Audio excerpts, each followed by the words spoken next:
ഗോതമ്പ് പൊടിയും ചിക്കനും വെച്ച് ഇന്ന് അടിപൊളി ഒരു ഐറ്റം തയ്യാറാക്കിയാലോ. അതിനായിട്ട് 1.5 കപ്പോളം ഗോതമ്പ് പൊടിയും 2-3 സ്പൂണ് റവയും കൂടെ ചേർത്ത് 1 കപ്പ് വെള്ളവും ആവശ്യത്തിന് ഉപ്പും കൂടെ ചേർത്ത് ചപ്പാത്തിക്കൊക്കെ കുഴയ്ക്കുന്ന പോലെ കുഴച്ച് മാവ് മാറ്റി വെക്കാം. ഇനി ചിക്കൻ വേവിച്ചെടുത്തിട്ടുണ്ട്, അതൊരു മിക്സിയുടെ ജാറിലേക്ക് ഇട്ടൊന്ന് ചതച്ചെടുക്കുക.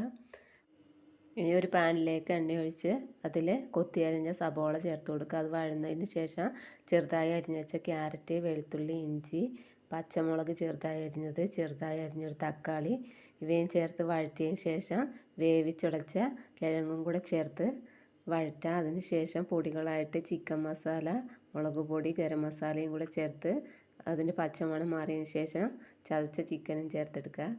ഇനി മാവ് അപ്പോഴത്തേന് സോഫ്റ്റായി വന്നിട്ടുണ്ട്. ഇനി ഓരോ ചെറുനാരങ്ങ വലിപ്പത്തിലായിട്ട് ഓരോ ബൗളെടുത്തതിലേക്ക് ഒന്ന് പ്രസ് ചെയ്ത് കൈകൊണ്ട് തന്നെ വട്ടത്തിൽ ഷേപ്പ് ചെയ്തതിന് ശേഷം ഫില്ലിങ്സ് വെച്ച് റൗണ്ട് ആകൃതിയിൽ ആക്കിയെടുക്കുക.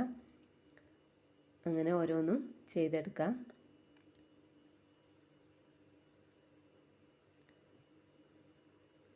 പെട്ടെന്ന് തന്നെ തയ്യാറാക്കാൻ പറ്റും, അടിപൊളി ടേസ്റ്റുമാണ്. പിന്നെ എണ്ണയിൽ അധികം എണ്ണയൊന്നും ഒഴിച്ച് പൊരിക്കാതെ തന്നെ ഇതുപോലെ ഉണ്ണിയപ്പച്ചട്ടിയിൽ കുറച്ച് ഓയിലൊന്ന് ഒഴിച്ചതിന് ശേഷം ഓരോ ബൗൾസും അതിലോട്ട് വെച്ച് കൊടുക്കുക. ഒരു ഭാഗം വെന്തതിന് ശേഷം തിരിച്ചിട്ട് കൊടുക്കുകയാണ്.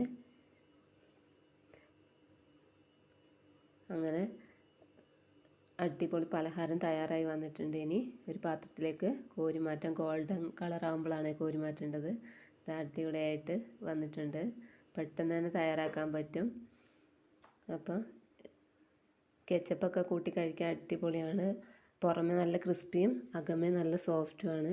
Thanks for watching.